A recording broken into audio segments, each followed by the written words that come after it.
Conferencia dictada en tercera cámara por el venerable maestro Samael Aumbeor el día 4 de mayo de 1977. Empezaremos nuestra cátedra. Hoy tendremos dos matrimonios, ¿no? ¿Es uno o dos?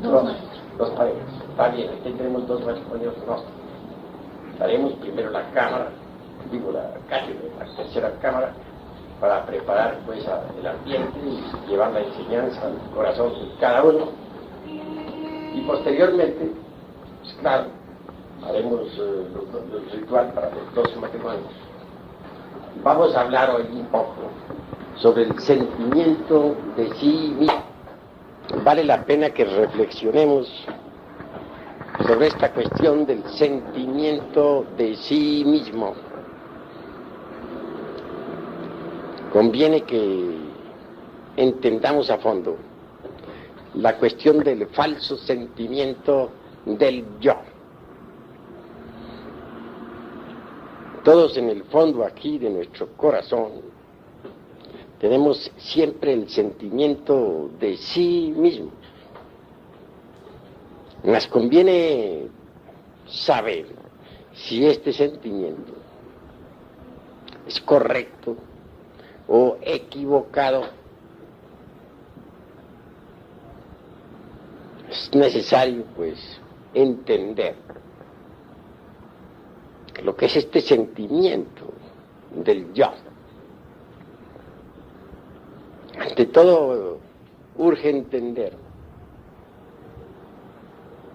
que las gentes estarían dispuestas a abandonar el alcohol, el cine, las pachangas, etcétera, menos sus propios sufrimientos. La gente adora sus propios dolores, sus sufrimientos. Se despegarían más fácilmente de un rato de alegría que de sus propios sufrimientos. Sin embargo, parece paradójico que todos se pronuncian contra los mismísimos sufrimientos, que se quejan de sus dolores. Mas cuando en verdad hay que abandonarlos, en modo alguno están dispuestos a semejante renunciación. Ciertamente, tenemos una serie de fotografías vivientes de sí mismos. Fotografías de cuando teníamos 18 años, fotografías de cuando éramos muchachos, fotografías de cuando éramos hombres de 21 años, fotografías de cuando teníamos 28 o 30, etcétera, etcétera, etcétera. A cada una de esas fotografías psicológicas le corresponde toda una serie de sufrimientos. Eso es ostensible. Y gozamos examinando tales fotografías y nos deleitamos en narrar a los demás los sufrimientos de cada edad, las dolorosas épocas por las que pasamos, etc. Hay un gusto bastante exótico, bohemio, dijéramos, cuando narramos a otros nuestros dolores, cuando les decimos que somos gentes de experiencia, cuando les contamos las aventuras de muchachos, la forma como tuvimos que trabajar para ganarnos el pan de cada día, la época más dolorosa de la existencia cuando andábamos por ahí buscando los centavos para subsistir, cuántos dolores, qué tormentos. En todo eso gozamos. Cuando estamos haciendo ese tipo de narraciones, somos verdaderamente bohemios, entusiastas. En vez de deleitarnos, en este caso, con el alcohol, con el cigarro, nos deleitamos con la historieta, con la novela, con lo que nos pasó, con lo que dijimos, con lo que nos dijeron, con la forma en que vivimos, etcétera, etcétera. Es una especie de bohemia bastante exótica, que nos gusta. En modo alguno parece que estamos dispuestos a abandonar nuestros propios sufrimientos. Ellos son, pues, el narcótico que a todos gusta, el deleite que a todos agrada. Y mientras más accidentada una vida, parece que nos sentimos más exóticos, más bohemios con nuestros dolores. Cosa absurda, por cierto. Pero observen ustedes que a cada situación corresponde un sentimiento del yo, del mí mismo. Sentimos que somos, sentimos que existimos. En este momento están ustedes reunidos aquí, escuchándome. Yo estoy hablándoles. Ustedes sienten que sienten. Tienen aquí en el corazón el sentimiento de sí mismos. Y están seguros de que ese sentimiento es correcto. Posiblemente que sí, están seguros de eso. ¿Acaso ese sentimiento que en este momento tienes, el sentimiento de existir, el sentimiento de ser y de vivir, será el verdadero o será un falso sentimiento? Conviene que seamos un poquito reflexivos en estas cuestiones. Cuando andábamos por ahí, tal vez en las cantinas, o cuando ambulamos por los cabarets, ¿tendríamos sentimiento? Sí, es obvio que lo tendríamos. ¿Y ese sería el correcto? A cada edad corresponde un sentimiento. Porque uno es el sentimiento de uno cuando tiene 18 años y otro el que tiene cuando tiene 25. Otro es el sentimiento de los 30 y otro el de los 35. Y un anciano de 80 años indudablemente tendrá su propio sentimiento. ¿Cuál de ellos será el verdadero? Y es algo muy tremenda esta cuestión del sentimiento de sí mismo. Porque uno siente que siente. Uno siente que existe, uno siente que vive, uno siente que es, uno siente que siente. Tiene corazón y siente. Y dice yo. Pero son muchos los yoes. ¿Cuál de los sentimientos será pues el exacto? Reflexionen ustedes un poco en esta cuestión. Piensen. Vale la pena tratar de comprender esta cuestión. Si uno desintegra un yo cualquiera, tengamos el del resentimiento con alguien, está contento de haberlo desintegrado. Pero si el mismísimo sentimiento continúa, hay algo que está fallando en el trabajo. Sencillamente, esto nos indica que el tal yo que creímos haber desintegrado, no se ha desintegrado, puesto que el sentimiento del mismo continúa. Si perdonamos a alguien, y más aún si calificamos, y más aún si cancelamos, dispensen, el dolor que si alguien nos ha producido, pero continuamos allá con un sentimiento igual, pues esto nos está indicando que no hemos cancelado pues ese agravio, o ese mal recuerdo, o esa mala acción que alguien nos produjo. El yo del resentimiento continúa vivo. Estamos tocando un punto muy delicado, puesto que todos estamos en el trabajo de sí mismos y sobre sí mismos. ¿Cuántas veces hemos creído, por ejemplo, que hemos desintegrado un yo de venganza, suponiendo? Pero el sentimiento aquel que teníamos continúa. Esto indica que no logramos entonces desintegrar tal yo. Eso es obvio. De manera que entonces en nosotros existen tantos sentimientos cuántos agregados psíquicos o yoes tenemos en nuestro interior. Si tenemos 10.000 agregados psíquicos, indubitablemente tendremos 10.000 sentimientos de sí mismo. 10.000, cada yo tiene su propio sentimiento. Así pues, una pauta a seguir en nuestro trabajo sobre sí mismos es esta cuestión del sentimiento.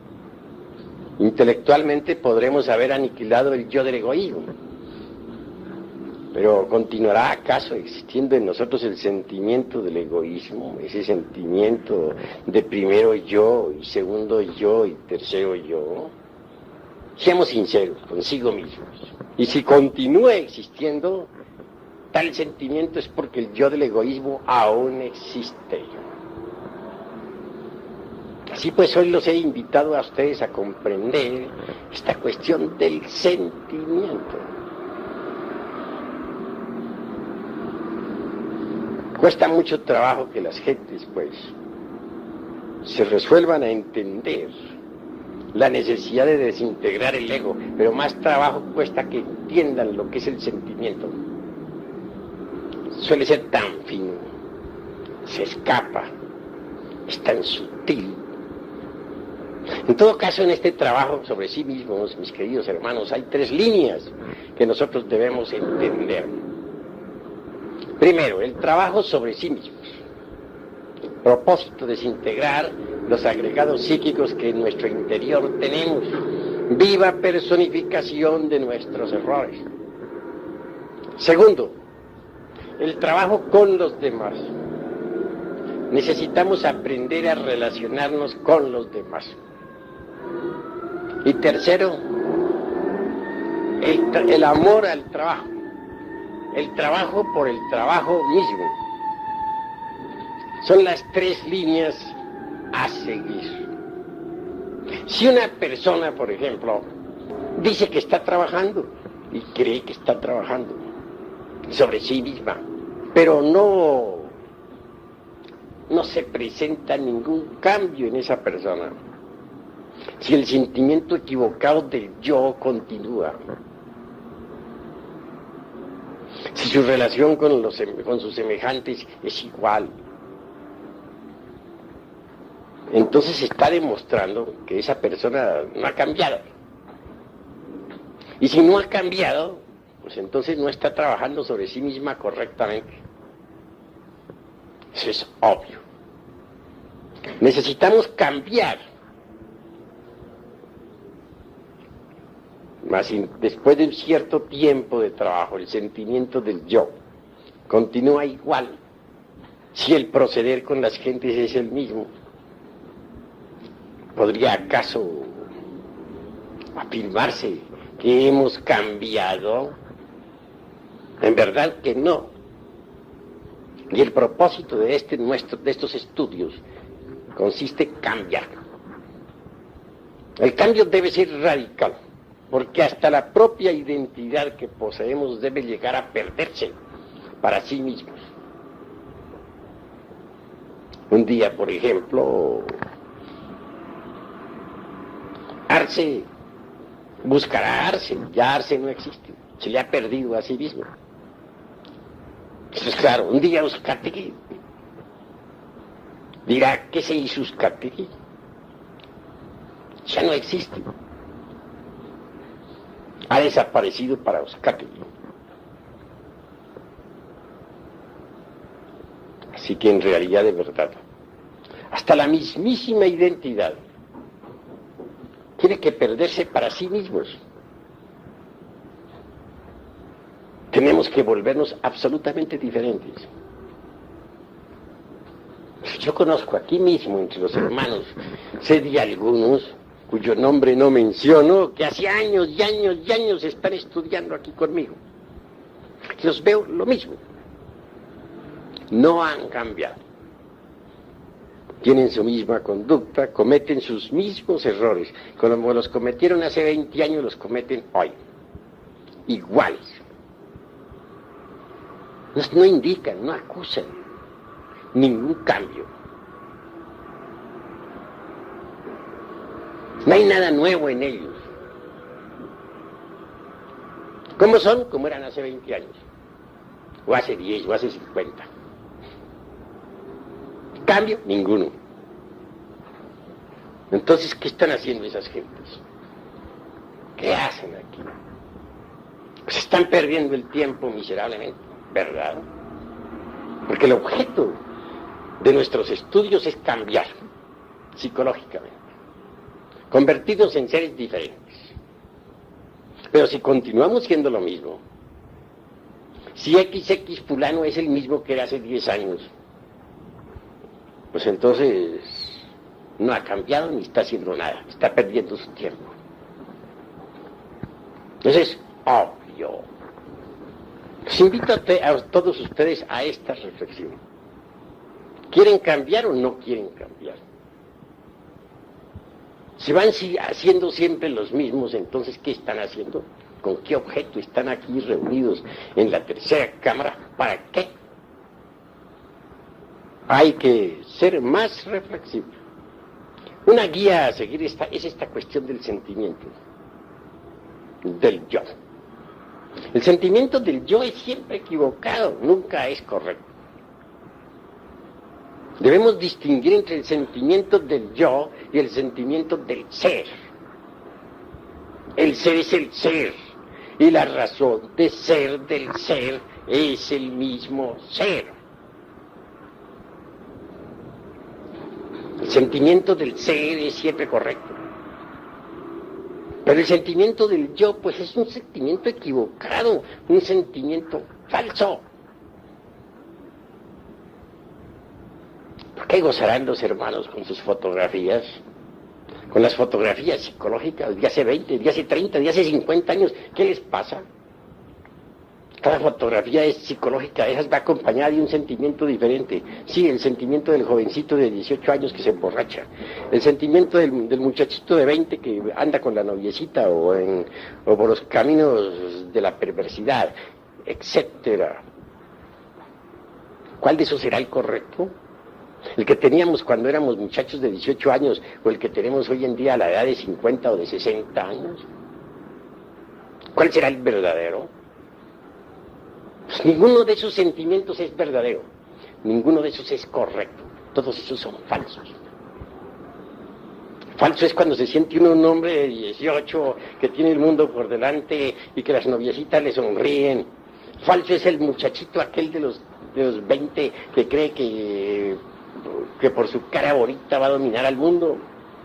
Falso es el del jovenzuelo aquel de los 25 que anda de ventana en ventana. Todo eso es falso. ¿Cuál de esos sentimientos sería el real? Solo la conciencia nos puede dar un sentimiento real. No olviden ustedes que entre la conciencia y el ser no hay mucho distanciamiento que se diga. Son tres los aspectos de la vida: el ser, que es sat en sánscrito, la conciencia, chit, y la felicidad, ananda. Pero la conciencia real del ser, que no está muy distante del ser en sí mismo, se encuentra enfrascada entre toda esa multiplicidad de agregados psíquicos que personifican a nuestros errores y que en nuestro interior cargamos. Solo ella puede darnos un sentimiento correcto. Pero ese sentimiento sería cruel para los demás. Porque los demás están enfrascados en falsos sentimentalismos que nada tienen que ver con el verdadero sentimiento del ser. El sentimiento de la conciencia objetiva real es lo que cuenta, es lo importante. Pero para poder tener nosotros ese sentimiento verdadero de la conciencia real y objetiva, necesitamos antes que todo desintegrar los agregados psíquicos.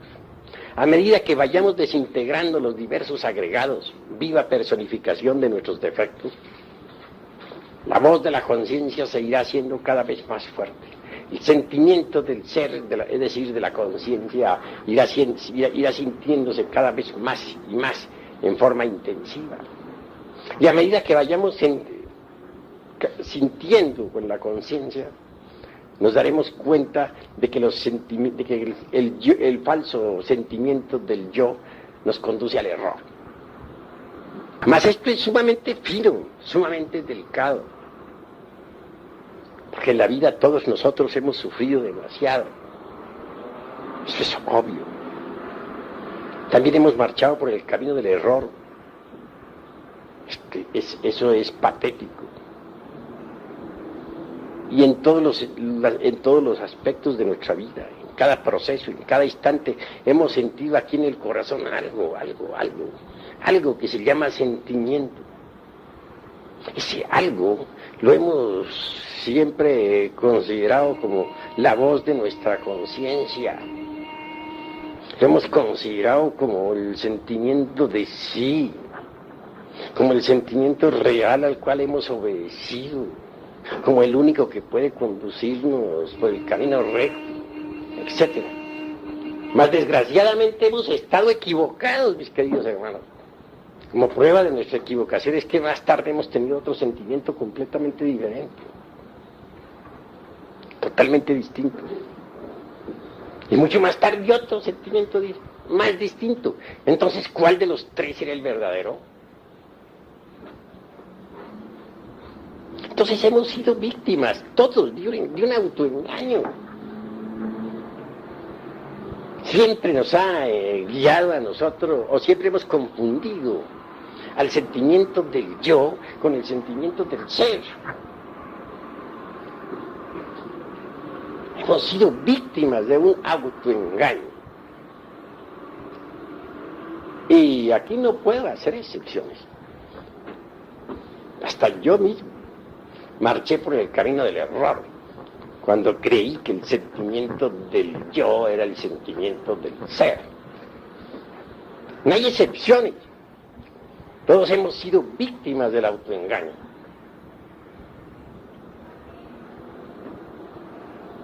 Llegar a sentir de verdad, llegar a tener el sentimiento preciso, es algo tremendo.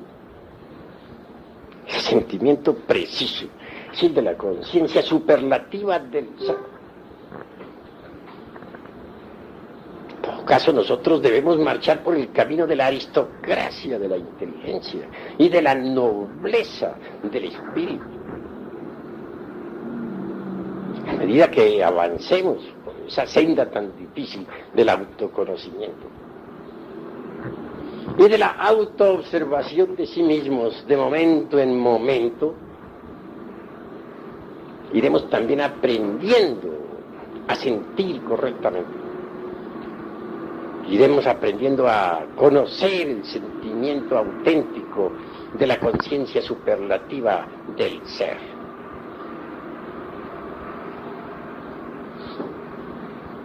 El ser para nosotros es lo que cuenta. Es lo importante. Y el sentimiento juega gran papel en esta cuestión del ser. Pero muy hondo papel. ¿Cuántas veces creímos que andábamos bien por el camino de la vida, guiados por el sentimiento vivo de una auténtica realidad? Y sucedió que entonces andábamos peor que antes, que nos guiaba un falso sentimiento, el del yo. Hay personas que no son capaces de despegarse del falso sentimiento del yo, jamás. Tienen una serie de fotografías sobre sí mismas que no abandonarían por nada de la vida, ni por todos los tesoros del mundo. Gozan con sus dolores, y renunciar a ellos sería peor que la muerte misma. Las gentes viven quejándose y gozan en las quejas. Y nunca abandonarían sus dolores. Es terrible esto que les estoy diciendo, doloroso, pero es la verdad. Por un falso sentimiento del yo podemos perder toda la existencia íntegra. Porque si Pasan los 20 años y los 30 y los 40 y los 50 y los 60 y llegamos a los 80, si acaso llegamos, porque muchos mueren antes de los 80. Por ese mismo falso concepto, falso sentimiento del yo, para ser más claro. Y ese falso sentimiento que tenemos del yo nos embotella completamente en el ego. Y al fin morimos sin haber dado ni un paso adelante. Por lo común las gentes, al enfrentarse a la vida, no reciben las experiencias directas en la conciencia. No. Tienen una serie de preconceptos, prejuicios en la mente terribles. Cualquier reto pues es de inmediato, dijéramos, escudado por algún prejuicio o preconcepto. Todo lo que sucede en la vida llega no directamente a la conciencia, sino a toda esa multiplicidad de prejuicios que tenemos dentro, a toda esa diversidad de sentimientos equivocados y contradictorios, pero nunca la conciencia. Y en consecuencia, pues, permanecemos dormidos toda la vida. Miremos un viejo neurasténico, por ejemplo, de 80 años, rancio, torpe en el pensar, botellado en algún dogma, tiene un sentimiento de sí mismo totalmente equivocado. Cuando algo le llega, no toca su conciencia, todo lo que le llega, llega a su mente. Y esta, como está llena de tantos prejuicios, costumbres, hábitos mecánicos, etcétera, pues reacciona de acuerdo con su propio condicionamiento. Reacciona violentamente, cobardemente, etcétera, etcétera, etcétera. ¿Saben ustedes? Algún anciano de 80 años reaccionando. Ya lo conoce uno. Siempre da las mismas reacciones. ¿Por qué? Porque todo lo que llega a su mente, pues, no toca nunca su conciencia. Llega a su mente y luego de allí, pues, la mente lo interpreta a su modo. La mente juzga todo como le parece, como está acostumbrada a juzgar, como cree que es verdadero. Y el falso sentimiento del yo respalda la forma equivocada del pensar. Total, que quien tiene un falso sentimiento del yo pierde su existencia miserablemente. Que hay que llegar al correcto sentimiento, pero este es el de la conciencia. Nadie podría llegar a tener ese correcto sentimiento si antes no desintegrara los agregados psíquicos. A medida que uno va desintegrando los agregados psíquicos, el correcto sentimiento se va a manifestar. Cuando la desintegración es total, también el sentimiento correcto es total. Pero por lo común el sentimiento correcto de sí mismo está en pugna con el sentimiento falso del yo. Es que el sentimiento correcto de la conciencia está más allá de cualquier código de ética, más allá de cualquier código moral establecido por alguna religión, etcétera. Por lo común los conceptos morales establecidos por las distintas religiones, pues en el fondo resultan falsos. Como la conciencia humana hoy en día está tan dormida, sucede pues que se han inventado distintos sistemas pedagógicos, sociales, éticos, educativos y morales para que nosotros marchemos por el camino recto. Pero nada de eso sirve para nada. Hay una ética propia de la conciencia, pero esta resultaría inmoral para los santurrones de las diversas denominaciones religiosas. Existe un libro, que es el de los paramitas, Tíbet oriental, con una ética que no encajaría jamás dentro de ningún culto, porque es de la conciencia. Y no me estoy pronunciando contra ninguna forma religiosa, únicamente contra ciertas formas o contra ciertos, dijéramos, armazones oxidados, dentro de los cuales está embotellada hoy en día la mente y el corazón. Ciertas estructuras caducas y degeneradas de falsa moral convencional. Contra eso es que me estoy pronunciando. En estos estudios no se trata de seguir o de vivir de acuerdo con ciertas formas petrificadas de moral. Aquí lo que se debe desarrollar es la capacidad de la comprensión. Nosotros necesitamos constantemente enjuiciarnos a sí mismos, con el propósito de saber qué tenemos y qué nos falta. Hay mucho que debemos eliminar y mucho que debemos adquirir si es que queremos marchar por el camino recto. Mas el sentimiento equivocado del yo no permite a muchos avanzar por la difícil senda de la liberación. Siempre se confunde a ese sentimiento equivocado del yo con el sentimiento del ser. Si no abrimos bien los ojos, como se dice, el sentimiento equivocado del yo puede hacernos fracasar a todos en la presente existencia.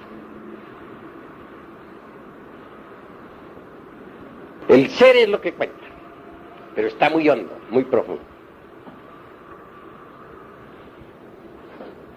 Realmente, el ser en sí mismo es la mónada interior. Recordemos a Leibniz y sus famosas mónadas. La mónada en sí misma es lo que podríamos denominar en hebreo Nashemah, es decir, Atman Budi. Atman. ¿Quién es Atman? Es el íntimo, el ser. Sobre eso nos dice algo precisamente dioses atómicos. Antes de que la falsa aurora apareciera sobre la tierra, aquellos que sobrevivieron al huracán y a la tormenta alabaron al íntimo, y a ellos se les aparecieron los heraldos de la aurora. Neshama, es decir, Atman Budi es la mónada, citada por un Leibniz y su filosofía monádica.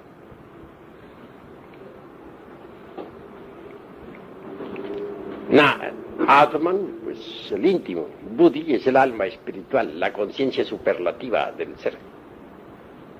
Los dos integrados constituyen la mónada.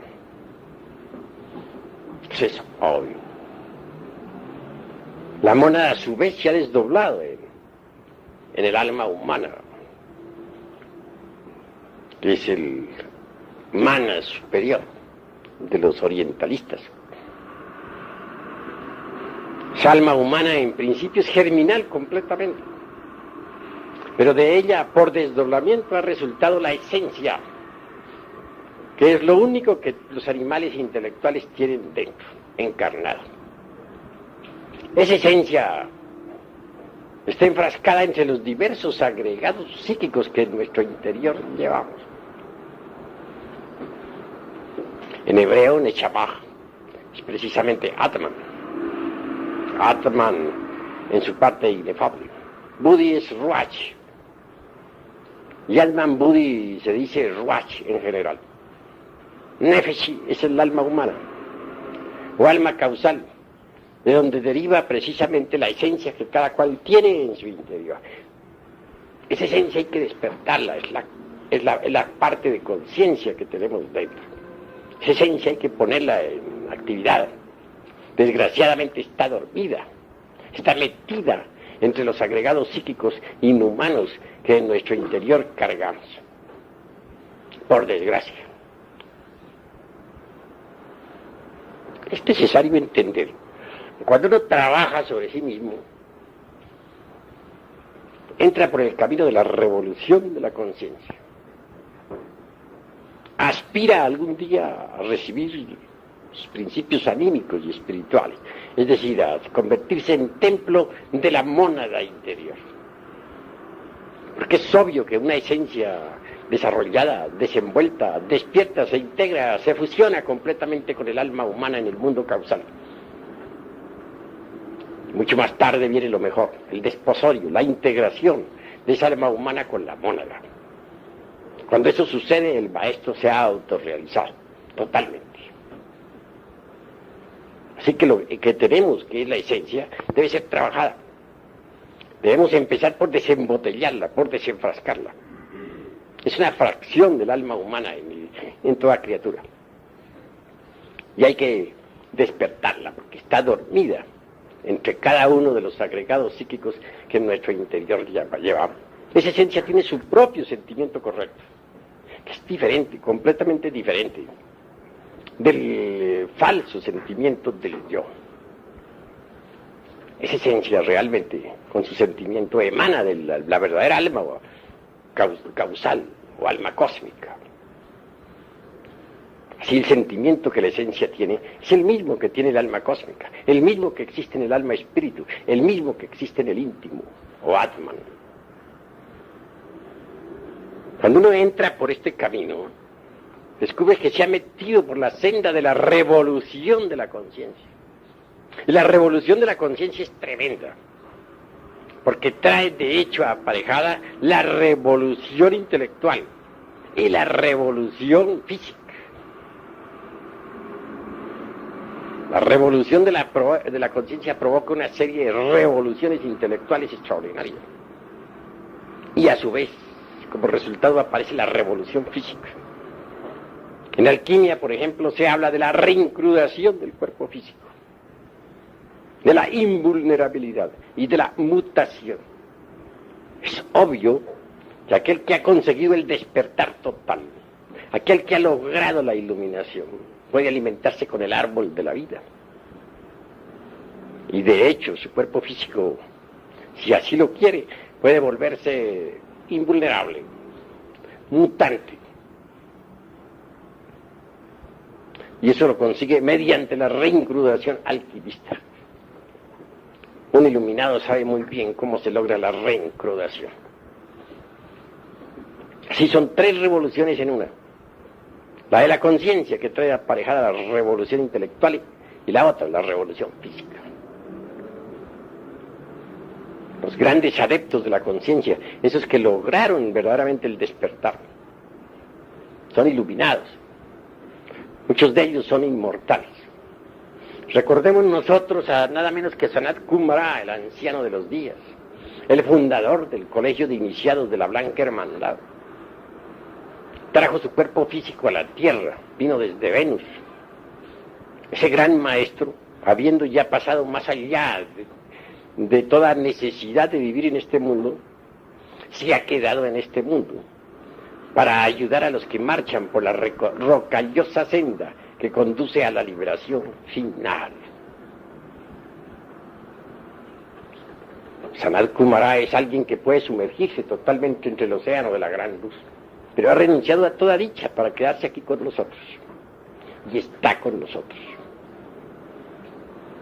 por amor a nosotros.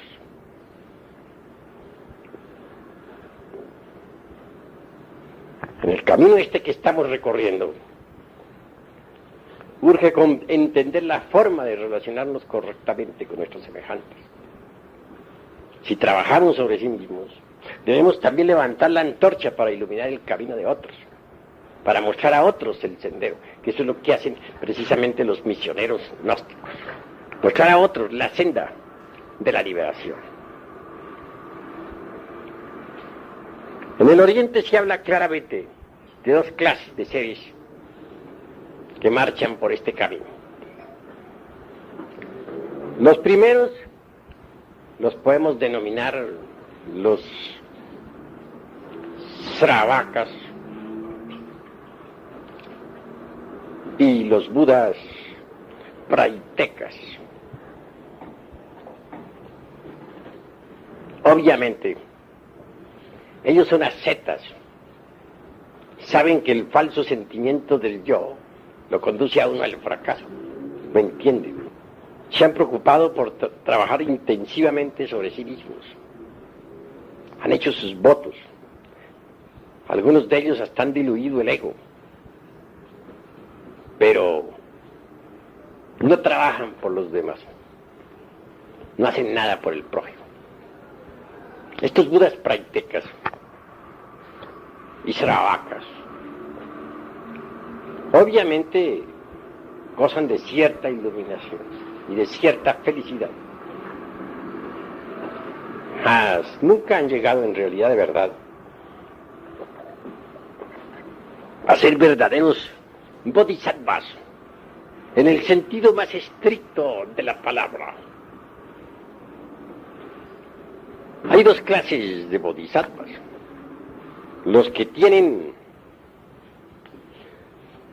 al bodhisattva en su interior y los que no lo tienen. ¿Qué se entiende por el bodhisattva?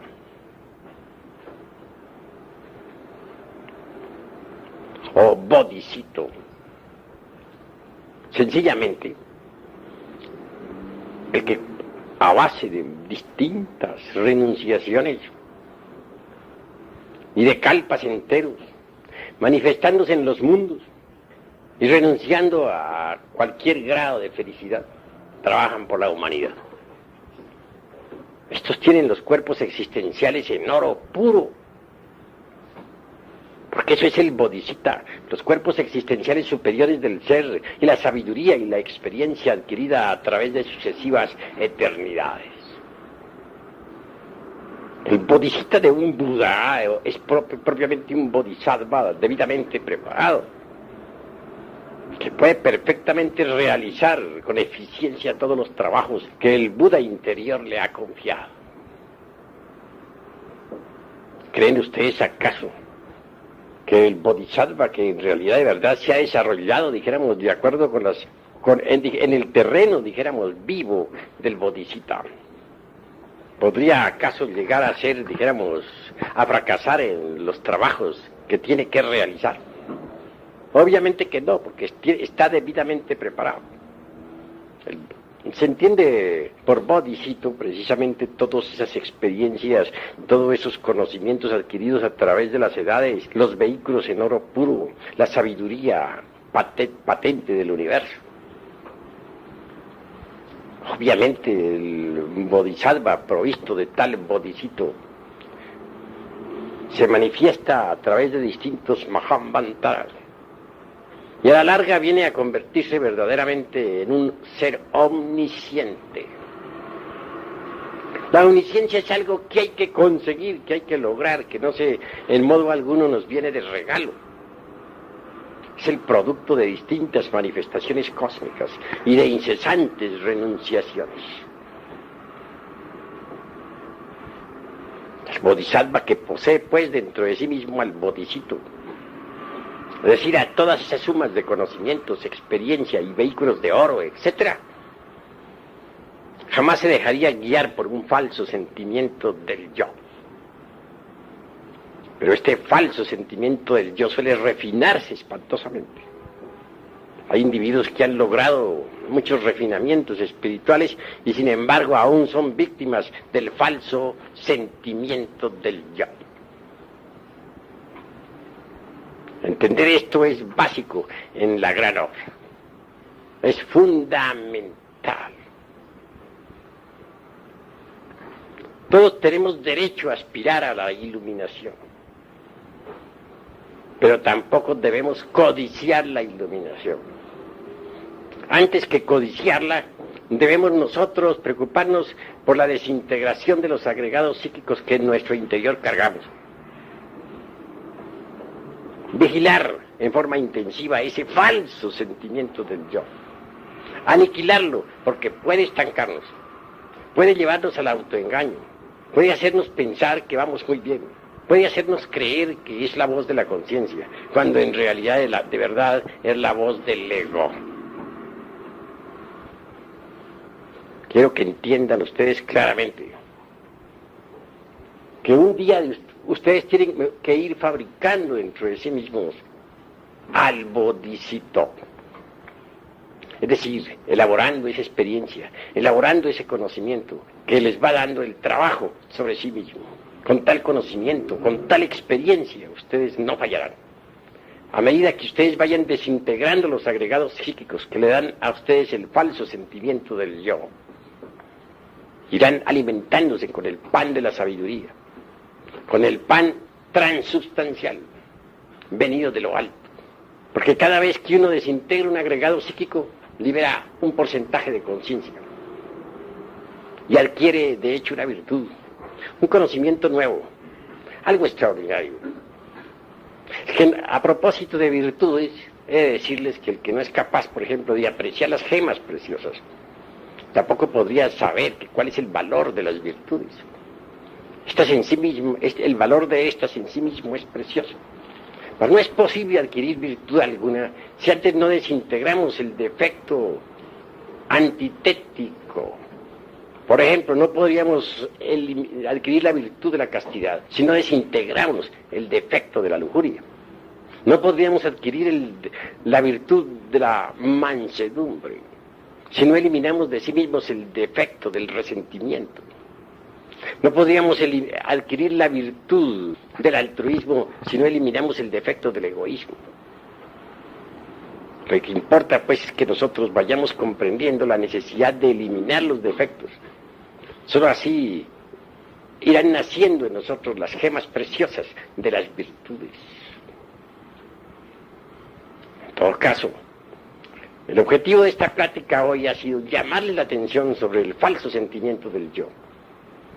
Tendrán que ustedes aprender a sentir la conciencia, a tener un correcto sentimiento de la conciencia superlativa del ser. Esa conciencia superlativa emana o deviene originalmente de Atman, el inefable, es decir, del íntimo, del ser.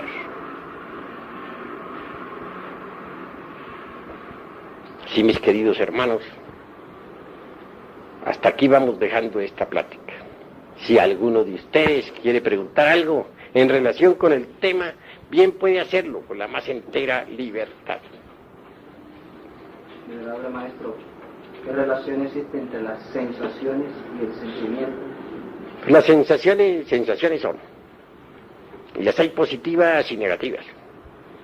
Toda sensación, por ejemplo, es el resultado de alguna radiación o impresión externa.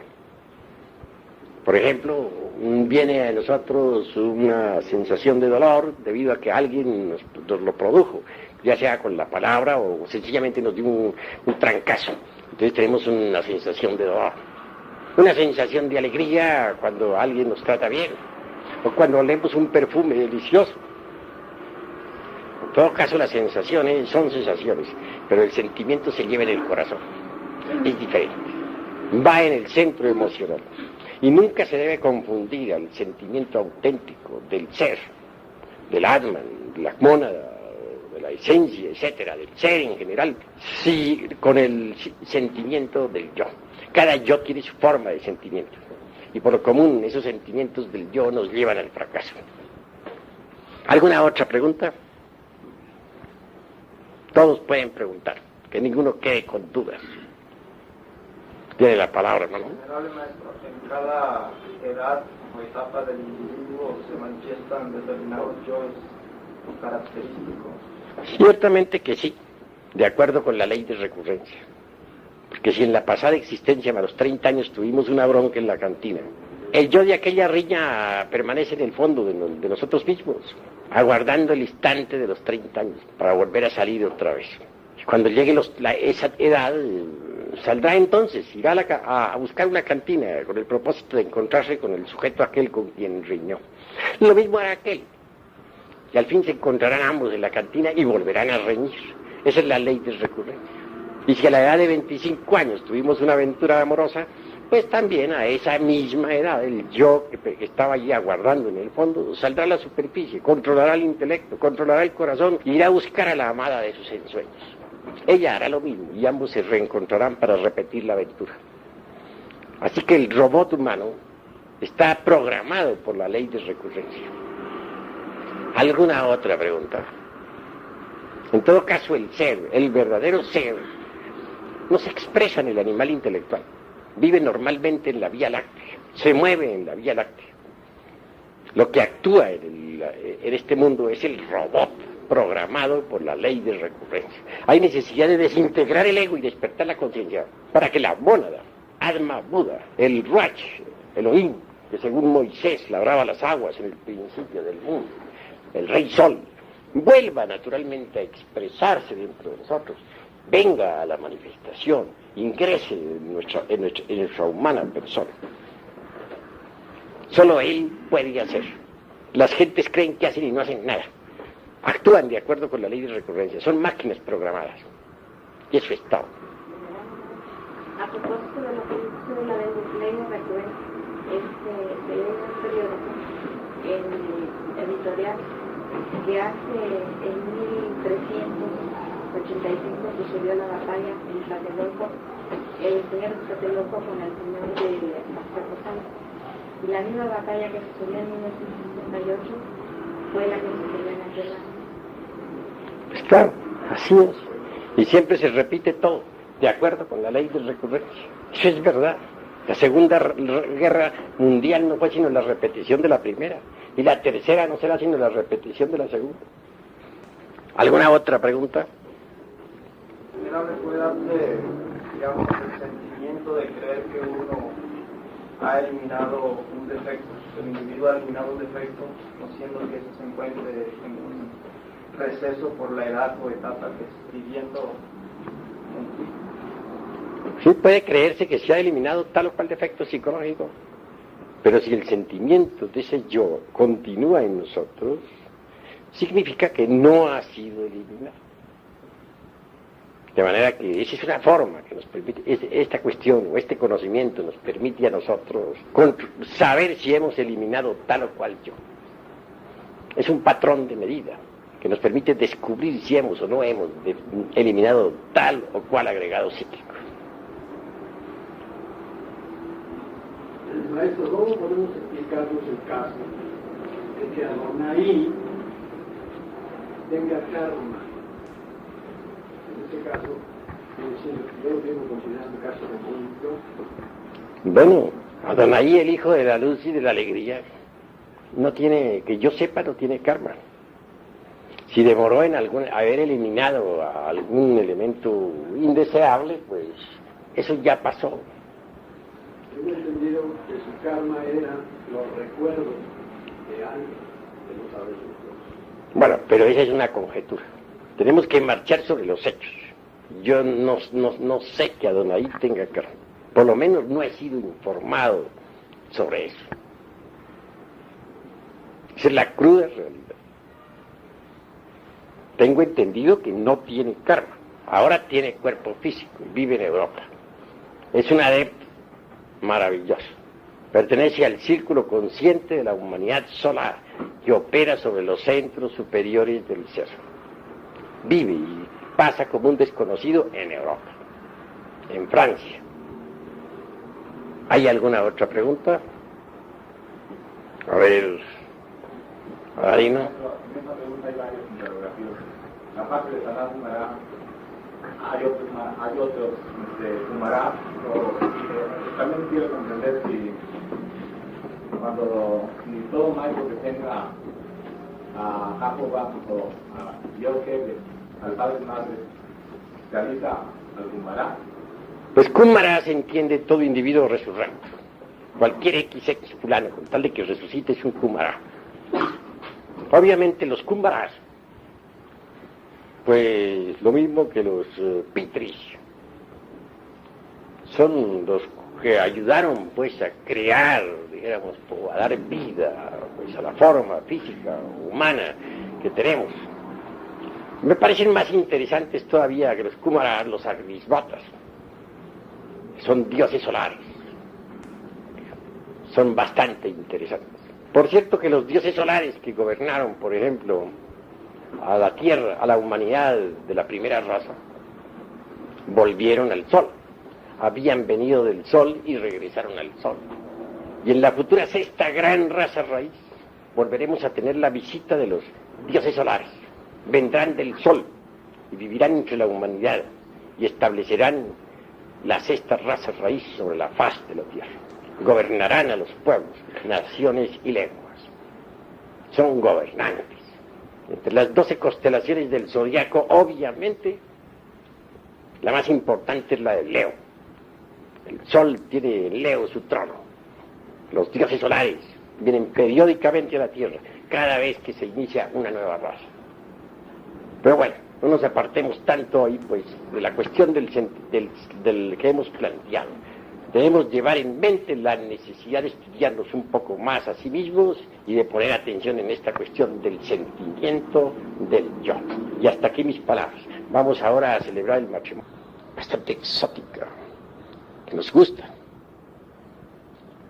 En modo alguno parece que estamos dispuestos a abandonar nuestros propios sufrimientos. Ellos son, pues, el narcótico que a todos gusta, el deleite que a todos agrada. Y mientras más accidentada una vida, parece que nos sentimos más exóticos, más bohemios con nuestros dolores. Cosa absurda, por cierto. Pero observen ustedes que a cada situación corresponde un sentimiento del yo, del mí mismo. Sentimos que somos, sentimos que existimos. En este momento están ustedes reunidos aquí, escuchándome. Yo estoy hablándoles. Ustedes sienten que sienten. Tienen aquí en el corazón el sentimiento de sí mismos. Y están seguros de que ese sentimiento es correcto, etcétera. Hay un gusto bastante exótico, bohemio, dijéramos, cuando narramos a otros nuestros dolores, cuando les decimos que somos gentes de experiencia, cuando les contamos las aventuras de muchachos, la forma como tuvimos que trabajar para ganarnos el pan de cada día, la época más dolorosa de la existencia, cuando andábamos por ahí buscando los centavos para subsistir. Cuántos dolores, qué tormentos. En todo eso gozamos. Cuando estamos haciendo ese tipo de narraciones, somos verdaderamente bohemios, entusiastas. En vez de deleitarnos, en este caso, con el alcohol, con el cigarro, nos deleitamos con la historieta, con la novela, con lo que nos pasó, con lo que dijimos, con lo que nos dijeron, con la forma en que vivimos, etcétera, etcétera. Es una especie de bohemia. Tenemos siempre el sentimiento de sí mismo. Nos conviene saber si este sentimiento es correcto o equivocado. Es necesario, pues, entender lo que es este sentimiento del yo. Ante todo, urge entender que las gentes estarían dispuestas a abandonar el alcohol, el cine, las pachangas, etcétera,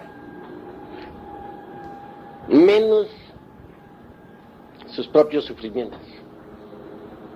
La gente adora sus propios dolores, sus sufrimientos. Se despegarían más fácilmente de un rato de alegría que de sus propios sufrimientos. Sin embargo, parece paradójico que todos se pronuncian contra los mismísimos sufrimientos, que se quejan de sus dolores, mas cuando en verdad hay que abandonarlos, en modo alguno están dispuestos a semejante renunciación. Ciertamente, tenemos una serie de fotografías vivientes de sí mismos. Fotografías de cuando teníamos 18 años, fotografías de cuando éramos muchachos, fotografías de cuando éramos hombres de 21 años, fotografías de cuando teníamos 28 o 30, etcétera, etcétera, etcétera. A cada una de esas fotografías psicológicas le corresponde toda una serie de sufrimientos.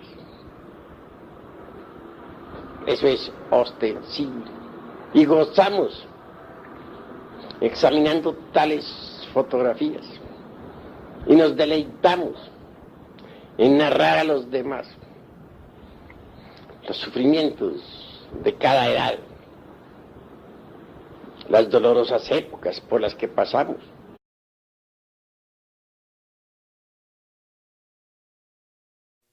Conferencia dictada en tercera cámara por el venerable maestro Samael Aumbeor el día 4 de mayo de 1977.